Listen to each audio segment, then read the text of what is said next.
சம்பாதித்ததை காப்போம், சம்பந்தியை மீட்போம் என்பதையே கொள்கையாக வைத்துக் கொண்டு இபிஎஸ் செயல்படுவதாக அமைச்சர் சேகர் பாபு விமர்சனம் செய்தார். திருவள்ளூர் மாவட்டம் குத்தம்பாக்கத்தில் கட்டப்பட்டு வரும் பேருந்து நிலையத்தை ஆய்வு செய்த பின் செய்தியாளர்களை சந்தித்த அவர், அப்படிப்பட்டவர்களை தான் ஆம்புலன்ஸில் ஏற்றிச் செல்வோம், தற்போது ஆம்புலன்ஸே அடிபடும் சூழலை இபிஎஸ் உருவாக்கிவிட்டதாக தெரிவித்தார். அடிப்பட்டவங்களதான் ஆம்புலன்ஸ் ஏற்றின்னு போவோம்.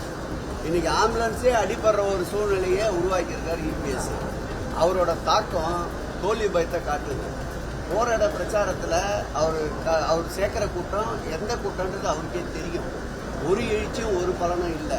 அவர் தமிழகத்தை மீட்போம்னு ஒரு தலைப்பு வச்சிருக்காரு. அந்த தலைப்புக்கு நாங்கள் மாற்று கருத்து சொல்லணும்னா, சம்பாதித்ததை காப்போம், சம்பந்தியை மீட்போம், இதுதான் அவரோட கொள்கையாக வச்சுன்னு செயல்படுறாரு.